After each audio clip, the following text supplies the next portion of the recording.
ಇವ ಸ್ವಸ್ತ್ಯಸ್ತು ಸತಾಂ. ಅರಣ್ಯಕಾಂಡದ 72ನೆಯ ಸರ್ಗದಲ್ಲಿ ಶ್ರೀರಾಮಚಂದ್ರ ಕವಂಧನ ಹಿಂದಿನ ಕಥೆಯನ್ನೆಲ್ಲ ಕೇಳ್ತಾ ಬಂದ. ಅದೇ ಮುಂದುವರಿತಾ ಅಂದರೆ ದಾರಿಯಲ್ಲಿ ಬರುವಾಗ ಸೀತೆಯ ಹುಡುಕಾಟಕ್ಕೆ ಹದವಾದ ಬೆಳವಣಿಗೆ ಇದೆ. ಆ ಬೆಳವಣಿಗೆಯಲ್ಲಿ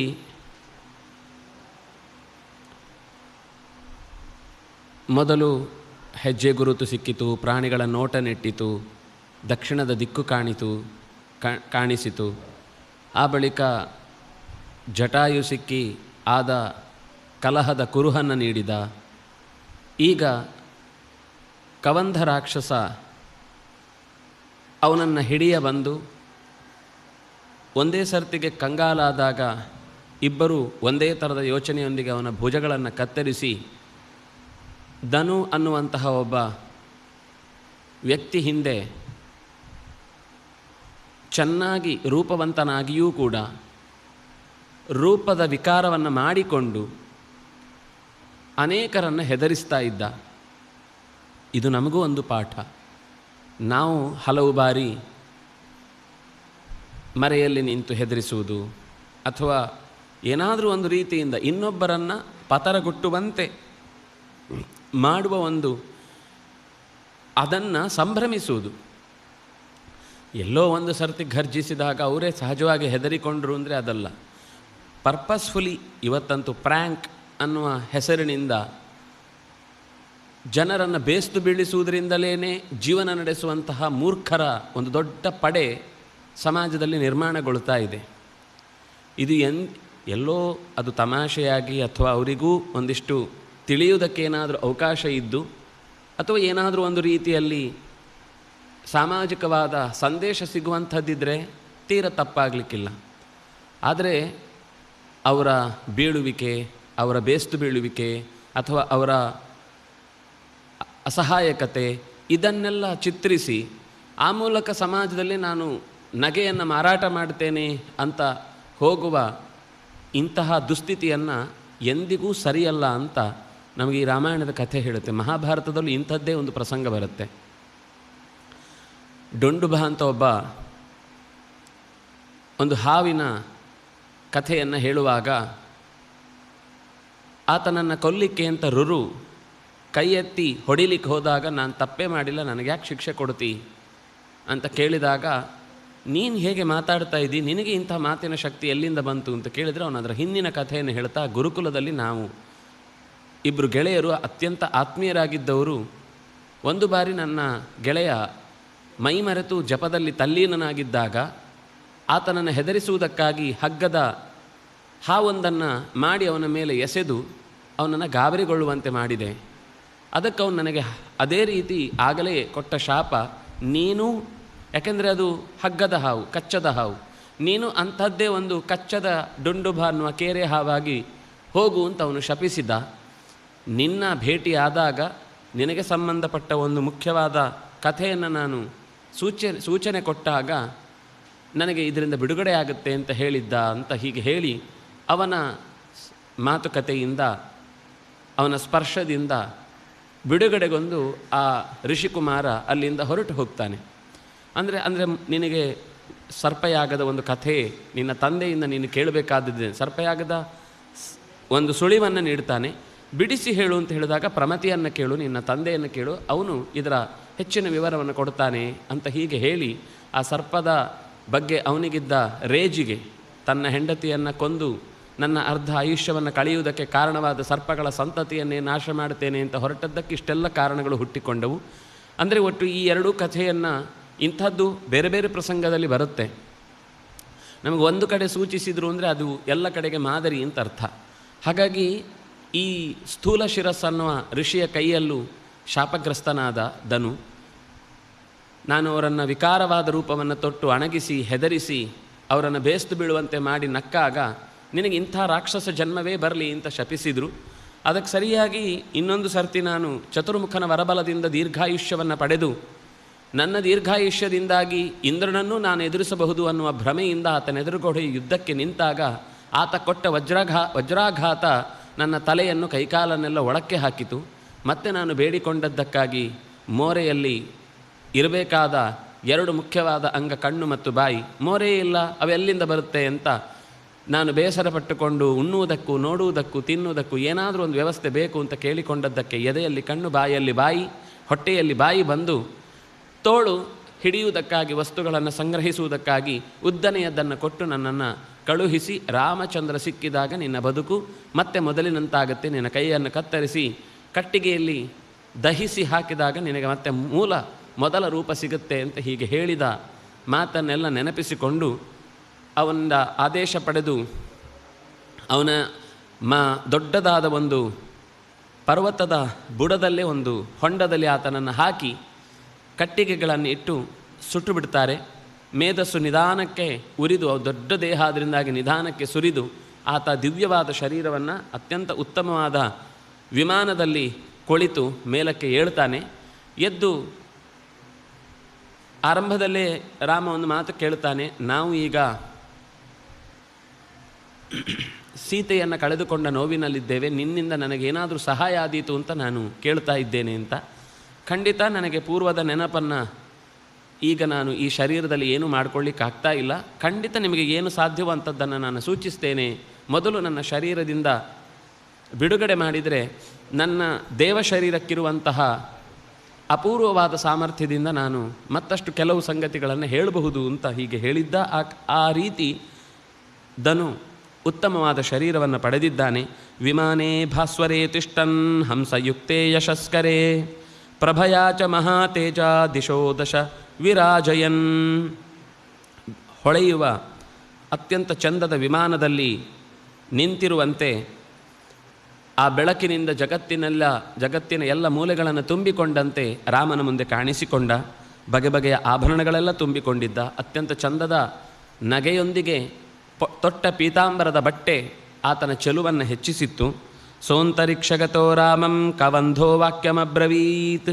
ಅಂತರಿಕ್ಷದಲ್ಲೇ ಆಗಸದಲ್ಲೇ ಹಾದು ಸಾಗಲಿಕ್ಕಾಗಿ ಸಿದ್ಧಗೊಂಡಿರುವ ರಥದಲ್ಲಿ ನಿಂತಿರುವ ಕವಂಧ ರಾಮನನ್ನು ಕುರಿತು ಹೇಳ್ತಾನೆ. ಶೃಣು ರಾಘವ ತತ್ವೇನ ಯಥಾ ಸೀತಾಮವಾಪ್ಸಿಸಿ ರಾಮ ಷಡ್ಯುಕ್ತಯೋ ಲೋಕೆ ಯಾಭಿಸತ್ವಂ ವಿಮೃಶ್ಯತೆ.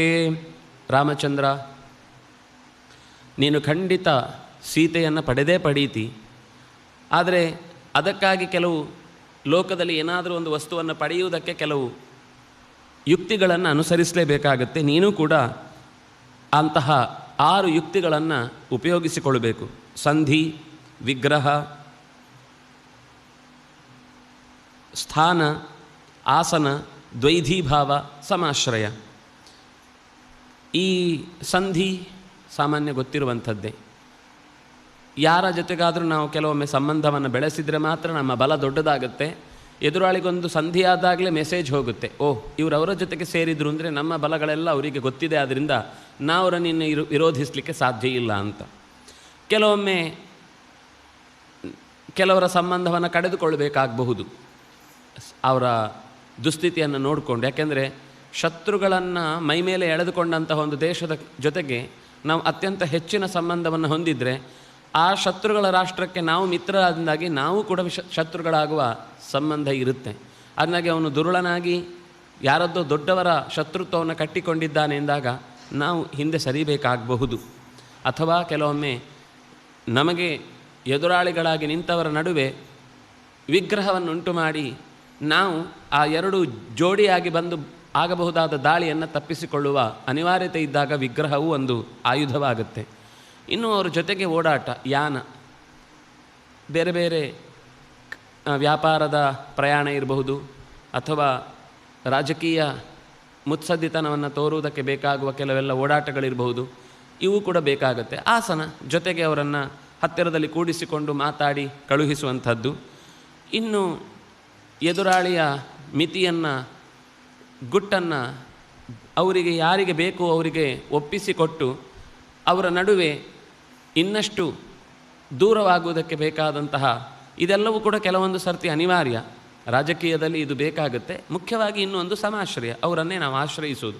ಬೆಳಿಬೇಕು, ನಮಗೇನು ಅವರ ಸಮಾಶ್ರಯಣದಿಂದ ತೊಂದರೆ ಇಲ್ಲ ಅಂದಾಗ ಆಶ್ರಯಿಸಿ ಬಿಡೋದು. ಅದರಿಂದಾಗಿ ಯಾಭಿ ಸತ್ವಂ ವಿಮೃಶ್ಯತೆ, ಯಾವುದರಿಂದ ನಾವು ನಮ್ಮ ಸತ್ವವನ್ನು ಮರಳಿ ಪಡೆಯಬಹುದೋ ಅದನ್ನೆಲ್ಲವನ್ನು ಕೂಡ ವಿಮೃಶ್ಯತೆ. 6 ಯುಕ್ತಿಗಳು ಕೂಡ ವಿಮರ್ಶೆಗೆ ಒಳಪಟ್ಟು ಎಲ್ಲವನ್ನು ಮಾಡಬೇಕು ಅಂತಿಲ್ಲ. ಎಲ್ಲವೂ ಕೂಡ ಯಾವಾಗಲೂ ಉಪಯುಕ್ತ ಅಂತ ಹೇಳಲಿಕ್ಕೆ ಬರುವುದಿಲ್ಲ. ಕೆಲವೊಮ್ಮೆ ನಾವು ಮಾಡಿದ ಸಂಧಿಯೇ ಅಪಾಯಕಾರಿಯಾಗಿರಬಹುದು, ಕೆಲವೊಮ್ಮೆ ನಾವು ಮಾಡಿದ ವಿಗ್ರಹವೇ ಯುದ್ಧವೇ ಅಪಾಯಕ್ಕೆ ಕಾರಣ ಆಗಬಹುದು. ನೋಡಿಕೊಂಡು ವಿಮರ್ಶತೆ, ಚೆನ್ನಾಗಿ ವಿಮರ್ಶೆ ಮಾಡಿ ಯಾವುದು ಯಾವ ಕಾಲದಲ್ಲಿ ಬೇಕೋ ಅದನ್ನು ನೋಡಿಕೊಂಡು ಗೆಲುವನ್ನು ಸಂಪಾದಿಸುವುದಕ್ಕೆ ಬೇಕಾದ ಅನುಕೂಲವನ್ನು ನಾವು ಮಾಡಿಕೊಳ್ಬೇಕು ಅಂತ. ಹೀಗೆ ಪರಿಮೃಷ್ಟೋ ದಶಾಂತೇನ ದಶಾಭಾಗೇನ ಸೇವ್ಯತೆ ದಶಾಭಾಗಗತೋ ಹೀನಸ್ತ್ವಂ ಹಿ ರಾಮಸ್ಸ ಲಕ್ಷ್ಮಣ ಯತ್ಕೃತೆ ವ್ಯಸನಂ ಪ್ರಾಪ್ತಂ ತ್ವಯಾದಾರ ಪ್ರದರ್ಶನಂ. ಯಾವುದರಿಂದ ನಮಗೆ ಲಾಭ ಇದೆಯೋ ಅದಕ್ಕೆ ಯಾವಾಗಲೂ ಒಂದು ಪ್ರಯತ್ನ ನಿರಂತರ ಕೈ ಬಿಡದೆ ನಡೀತಾನೇ ಇರಬೇಕು. ನಮಗೊಂದು ತೊಂದರೆ ಆಗಿದೆ ಅಂತಂದಾಗ ಅದನ್ನು ಹುಡುಕಿಸುವ ಪ್ರಯತ್ನ ಅಥವಾ ಅದನ್ನು ಗಳಿಸುವ ಪ್ರಯತ್ನಕ್ಕೆ ಸ್ಟಾಪ್ ಅಂತ ಇರಲೇಬಾರದು. ಯಾವುದಾದ್ರೂ ಒಂದು ರೀತಿಯಿಂದ ಅದು ಒಂದು ಕಡೆಯಿಂದ ಕಾರ್ಯಪ್ರವೃತ್ತಿ ನಡೀತಾ ಇರಬೇಕು. ಆಗ ಮಾತ್ರ ನಾವು ಅದರ ನಿಜವಾದ ಲಾಭವನ್ನು ಪಡೆಯುವುದಕ್ಕೆ ಸಾಧ್ಯ ಆಗುತ್ತೆ. ತದವಶ್ಯಂ ತ್ವಯಾ ಕಾರ್ಯ ಸಸಹೃತ್ ಸುಹೃದಾಂವರ ಅಕೃತ್ತಾಹಿನತೆ ಸಿದ್ಧಿಂ ಅಹಂ ಪಶ್ಯಾಮಿ ಚಿಂತಯನ್. ಅದರಿಂದಾಗಿ ನೀನು ಅನಿವಾರ್ಯವಾಗಿ ಗೆಳೆತನವನ್ನೀಗ ಮಾಡಿಕೊಳ್ಳಲೇಬೇಕು. ಗೆಳೆತನ ಅನ್ನೋದೇ ಈಗ ಸದ್ಯದ ಪರಿಸ್ಥಿತಿಯಲ್ಲಿ ನಿನ್ನ ಏಕಾಂತಕ್ಕೆ ಸಿಗಬಹುದಾದ ಒಳ್ಳೆಯ ಔಷಧ. ಅಂದರೆ ಮಾನಸಿಕವಾಗಿಯೂ ದೈಹಿಕವಾಗಿಯೂ ಬೇಕಾದಂತಹ ಅನುಕೂಲ ಏನು ಅಂದರೆ ಗೆಳೆತನ. ಅದನ್ನು ಮಾಡದೇ ಹೋದರೆ ನತೇ ಸಿದ್ಧಿಂ, ಖಂಡಿತ ನಿನಗೆ ಸಿದ್ಧಿ ಆದೀತು ಅಂತ ನನ್ನ ಮನಸ್ಸು ಹೇಳುತ್ತಿಲ್ಲ. ಶ್ರೂಯತಾಂ ರಾಮ ವಕ್ಷ್ಯಾಮಿ ಸುಗ್ರೀವೋ ನಾಮ ವಾನರ ಭ್ರಾತಾ ನಿರಸ್ತ ಕ್ರುದ್ಧೇನ ವಾಲಿನ ಶಕ್ರಸೂನುನಾ. ಶಕ್ರನ ಮಗನೆನಿಸಿದಂತಹ ವಾಲಿ, ಶಕ್ರನೇ ಅವತಾರಿಯಾಗಿ ಬಂದದ್ದು. ಆದರೆ ಸಾಮಾನ್ಯವಾಗಿ ಪ್ರಯೋಗಗಳನ್ನು ಅವತಾರದ ಬಗ್ಗೆ ಹೇಳುವಾಗ ವಾಲಿಯ ರೂಪವನ್ನು ಹೇಳುವಾಗ ಶಕ್ರನ ಮಗ ಅಂತ ಹೇಳುತ್ತಾರೆ. ಭ್ರಾತ್ರ ನಿರಸ್ತ ಕ್ರುದ್ಧೇನ, ತಮ್ಮನ ಜೊತೆಗಿನ ದೊಡ್ಡ ಜಗಳದಿಂದಾಗಿ ಅವನು ಸಿಟ್ಟುಗೊಂಡಿದ್ದಾನೆ. ಸಿಟ್ಟುಗೊಂಡು ಸುಗ್ರೀವ ಅಂತ ಅವನ ತಮ್ಮ ಋಷ್ಯಮುಖೇ ಗಿರಿವರೇ ಪಾರಂಪರ್ಯನ್ ಪಂಪಾಪರ್ಯಂತ ಶೋಭಿತೆ ನಿವಸತಿ ಆತ್ಮವಾನ್ ವೀರ ಚತುರ್ಭಿಃ ಸಹ ವಾನರೈ. ಋಷ್ಯಮುಖ ಪರ್ವತದಲ್ಲಿ ಪಂಪಾ ಪರ್ಯಂತ, ಪಂಪಾ ತೀರದ ಆ ಋಷ್ಯಮುಖ ಪರ್ವತದ ಬುಡ, ಅದರ ಪಂಪಾ ತೀರದ ತನಕ ಒಂದಿಷ್ಟು ಜಾಗ ಇದೆ, ಅಲ್ಲಿ ನಿವಸತಿ. ಆತ್ಮವಾನ್, ಒಳ್ಳೆಯ ಮನಸ್ಸಿನಿಂದ ಗಟ್ಟಿ ಇರುವವನು, ತನ್ನ ಅತ್ಯಂತ ಪ್ರಮುಖರಾದ 4 ವೀರರ ಜೊತೆಗೆ ಸುಗ್ರೀವ ವಾಸ ಮಾಡ್ತಾ ಇದ್ದಾನೆ. ಅಣ್ಣನಿಂದ ಪೆಟ್ಟು ತಿಂದು ದೂರವಾಗಿದ್ದಾನೆ, ಅಧಿಕಾರದಿಂದ ವಂಚಿತನಾಗಿದ್ದಾನೆ. Same problem.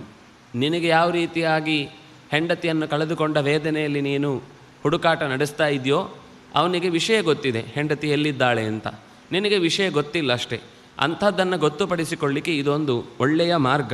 ಅದರಿಂದಾಗಿ ವಾನರೇಂದ್ರೋ ಮಹಾವೀರ್ಯಸ್ತೇಜೋವಾನಮಿತ ಪ್ರಭ ಸತ್ಯಸಂಧೋ ವಿನೀತಶ್ಚ ಧೃತಿಮಾನ್ ಮತಿಮಾನ್ ಮಹಾನ್. ನಾನು ಯಾಕೆ ನಿನಗೆ ಅವನ ಸ್ನೇಹವನ್ನು ಬೆಳೆಸು ಅಂತ ಹೇಳ್ತಾ ಇದ್ದೇನೆ ಅಂದರೆ, ಅವನು ಅಸಾಮಾನ್ಯನೇನು, ಅವನು ಇರುವಂಥ ಜಾಗ, ಅಡಗಿ ಕೂತಿದ್ದಾನೆ, ಇದೆಲ್ಲ ಆಗಿದ್ರೂ ಕೂಡ ಅವನು ಕಾಲವನ್ನು ಕಾಯ್ತಾ ಇದ್ದಾನೆ. ಹಿಡಿದ ಕೆಲಸವನ್ನು ಚೆನ್ನಾಗಿ ಮುಗಿಸುವವನು, ಅತ್ಯಂತ ತೇಜಸ್ವಿಯಾಗಿದ್ದಾನೆ, ಒಳ್ಳೆಯ ಪ್ರಭೆಯುಳ್ಳವನಾಗಿದ್ದಾನೆ, ಸತ್ಯದ ಜೊತೆಗೆ ಮಾತ್ರ ಸಂಧಾನ ನಡೆಸುವವನು, ಮತ್ತು ತನಗಿಂತ ಹಿರಿಯ ಗುಣ ಇರುವಲ್ಲಿ ವಿನೀತನಾಗಿದ್ದಾನೆ, ಹಿಡಿದ ಕೆಲಸವನ್ನು ದೃಢವಾಗಿ ನಂಬಿದ್ದಾನೆ, ಧೈರ್ಯಶಾಲಿಯಾಗಿದ್ದಾನೆ, ಬುದ್ಧಿವಂತನಿದ್ದಾನೆ, ಮಹಾನ್. ದಕ್ಷ ಪ್ರಗಲ್ಭೋದಿತಿಮಾನ್ ಮಹಾಬಲ ಪರಾಕ್ರಮ ಭ್ರಾತ್ರಾ ವಿವಾಸಿತೋ ರಾಮ ರಾಜ್ಯ ಹೇತೋರ್ ಮಹಾಬಲ. ದಕ್ಷತೆಯಿಂದ ಕೆಲಸವನ್ನು ಮಾಡುವವನು, ಗಂಭೀರವಾದಂತಹ ನಡೆನುಡಿಗಳಿಂದ ಕೂಡಿದವನು, ಅತ್ಯಂತ ಪ್ರಭಾವಿಯಾಗಿ ಜನರ ಮನಸ್ಸನ್ನು ಅರ್ಥ ಮಾಡಿಕೊಳ್ಳುವವನು. ಇನ್ನು ಸಹಜವಾಗಿ ದೇಹದ ತಾಕತ್ತಂತೂ ಅವನದ್ದನ್ನು ಹೇಳುವುದೇ ಬೇಡ. ಇಂತಹ ಸುಗ್ರೀವ ತನ್ನ ಅಣ್ಣನಿಂದ ವಿವಾಸಿತ, ಊರಿನಿಂದ ಹೊರಕ್ಕೆ ತಳ್ಳಲ್ಪಟ್ಟಿದ್ದಾನೆ, ರಾಜ್ಯವನ್ನು ಪಡೆಯಬೇಕು ಅನ್ನುವ ಬಯಕೆಯಿಂದ. ಹೀಗೆ ಅವನನ್ನು ನೀನು ಹೋಗಿ ಮಿತ್ರನನ್ನಾಗಿ ಮಾಡಿಕೊಂಡ್ರೆ ಸೀತೆಯನ್ನು ಹುಡುಕುವ ವಿಷಯಕ್ಕೆ ನಿನಗೆ ಖಂಡಿತ ಅವನ ಸಹಾಯ ಸಿಗುತ್ತೆ. ಮಾಚ ಶೋಕೆ ಮನಃಕೃತಾ, ಖಂಡಿತ ದುಃಖವನ್ನು ಪಡುವುದಕ್ಕೆ ಇದು ಸಮಯ ಅಲ್ಲ, ಇದು ದುಃಖ ಪಡಬೇಕಾದ ವಿಷಯವೂ ಅಲ್ಲ. ಇಂಥ ಸಮಯದಲ್ಲಿ ದುಃಖ ಪಡ್ತಾ ಇದ್ದರೆ ಕೆಲಸ ಆಗಲ್ಲ. ದುಃಖದಿಂದ ಮತ್ತಷ್ಟು ಮನಸ್ಸು ಕುಗ್ಗತ್ತೆ. ಉತ್ಸಾಹ ಹೋಯಿತು ಅಂದರೆ ಇನ್ಯಾವ ಗೆಲುವು ಕೂಡ ನಾವು ಜೀವನದಲ್ಲಿ ಸಾಧಿಸ್ಲಿಕ್ಕೆ ಸಾಧ್ಯ ಇಲ್ಲ. ಒಂದಲ್ಲ ಒಂದು ರೀತಿಯಿಂದ ಹೊಸ ಅಲೆಗಳು ಬಂದೇ ಬರ್ತಾವೆ. ಅಲೆ ಅಂತನ್ನೋದು ಈಗ ಪೆಟ್ಟಿನ ಅಲೆಯಾಗಿ ಬಂದಿದ್ದರೆ ಇನ್ನೊಮ್ಮೆ ಅದು ಮೆಟ್ಟಿಲಾಗಿ ಬರುವಂತಹ ಅಲೆಯಾಗಿ ನಮ್ಮನ್ನು ಖಂಡಿತ ಅಪ್ಪಿಕೊಳ್ಳುತ್ತೆ.